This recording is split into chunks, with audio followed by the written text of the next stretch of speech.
ईसाई मुसलमान दोनों झगड़ा कर रहे हैं, गौसे आजम गुजर रहे हैं, झगड़ा हो रहा है। ईसाई मुसलमान से कहता है हमारे नबी ईसा अलैहिस्सलाम ने मुर्दे जिंदा किए, तुम्हारे नबी ने भी को किया तो बताओ।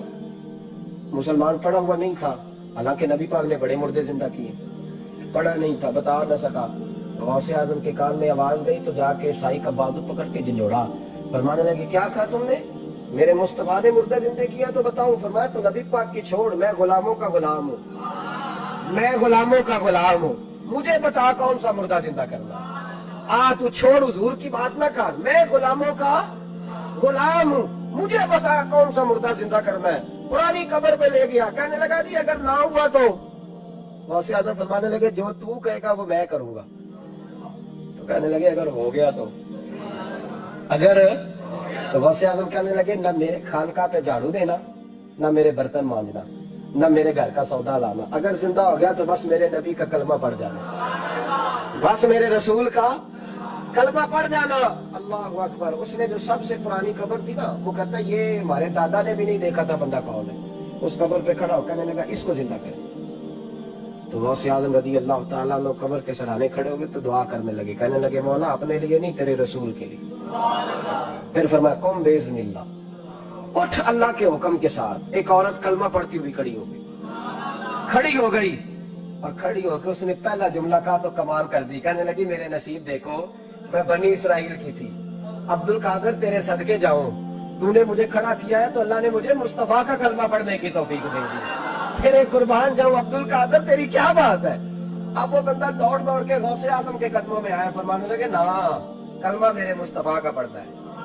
आज ना करामत की बात आती है तो बंदे छुपने लग जाते हैं, कहते नहीं नहीं ये नहीं हो सकता, बड़ा मुदाफाना सा अमल, बड़ा शर्मिंदा सा बोला जाती। वो गौस पाक एक दिन एक साहब करामत बयान कर रहे थे तो बड़े झिझक झिझक के हुजूर गौसे आजम, मैंने कहा तू बैठ मुझे बयान करने दे, तू डर रहा है करामत से डर रहा है, मुझे बयान करने दे, मैं बयान करता हूँ, मुझे बयान कर दे। मुल्ला अली कारी अलैहि रहमा ने लिखा है, दीगर बहुत सारे लोगों ने लिखा है, गौसे आजम खुतबा दे रहे थे, तकरीर कर रहे थे, अचानक हाथ आगे बढ़ाया तो यहाँ तक हाथ भीग गया गौसे आजम। हाँ खोल के देखे, खोल के बात कर रहा हूँ, हाथ यहाँ तक भीग गया। मुरीद कहते हमने पूछा हुजूर पानी भी कोई नहीं, हाथ भीग गया। मैं चुप करके सबक पढ़ो, शहीदों को पढ़ा रहे, चुप करके सबक पढ़ो। थोड़ी देर गुजरी, चंद घंटे तो एक काफिला आ गया, सारे लोग पानी में भीगे हुए। हुजूर गौसे आजम के सामने खड़े हुए, कहा हुजूर आपने बड़ी करम नवाजी फरमाई, बड़ी करम नवाजी। वो शागिर्द कहने लगे हुआ क्या, तो वो लोग कहने लगे कश्ती में बैठे थे तो कश्ती डूबने लगी, हमने कहा या शेख अब्दुल कादिर जिलानी, खुदा के फजल से हम पर है साया गौसे आजम का, हमें दोनों जहां में है सहारा गौसे आजम का। कहते हैं हुजूर गौसे आजम ने वहां बैठे हाथ लगाया और डूबती कश्ती को बाहर निकाल लिया। और डरने लगे, कहने लगे जनाब ये करामत लोग नहीं मानेंगे। तो मैं कहा नहीं मानना ना माने।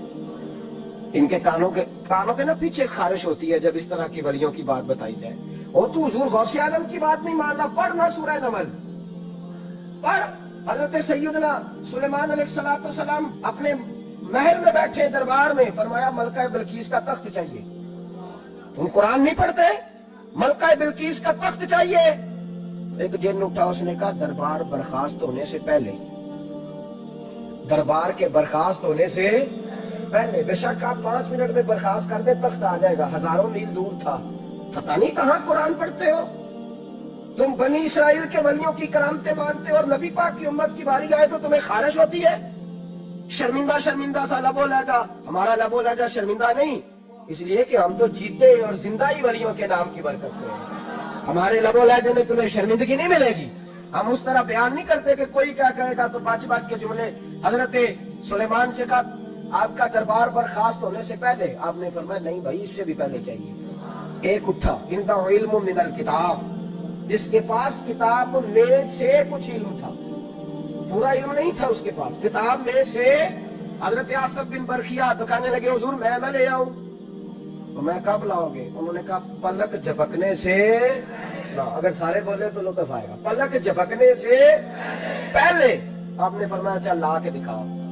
फिर आया कि नहीं, बोले आया ना। हजरत आसिफ बिन बरखिया वहां से गए कि वहीं रहे, आया ना तख्त 80 फुट ऊंचा, 80 फुट चौड़ा, 80 फुट लंबा, इतना भारी कि शायद 50 लोग ना उठा सके। وہ آیا سامنے رکھا، حضرت سلیمان کہنے لگے یہ کیا ہے؟ تو جناب آصف بن برقیہ کہنے لگے ھذا من فضل ربی، یہ میرے رب کا، اور جن پر نرا فضل ہے ان کی یہ شان ہے، جن کو اللہ کے وبشر المؤمنین بان لهم من اللہ فضلا کبیرا، محبوب اپنے غلاموں کو خوشخبری دے دے کہ تیرے غلاموں پر میرا بڑا فضل ہے، فضل نہیں فضل کبیر ہے۔ تو جن پر نرا فضل ہو وہ تو بغیر جائے تخت لے آئے، اور جن پر فضل کبیر ہو وہ ڈوبتے ہوئے مرید کو ہاتھ ڈال کے بچا نہیں سکتے، وہ نہیں بچا سکتے۔ ڈال ڈال کے کیوں بات کرتے ہو؟ کھل کے کو خدا کے فضل سے ہم پر ہے سایہ غوث اعظم کا، ہمیں دونوں جہاں میں ہے سہارا غوث اعظم، حضور غوث پاک واز کرتے، نصیحت کرتے۔ اور چونکہ نہ شہرت کے لیے، نہ مال کے لیے، نہ نوٹوں کے لیے، اس لیے غوث اعظم جب تقریر کرتے نا، ایک دن بغداد میں بارش شروع ہو گئی،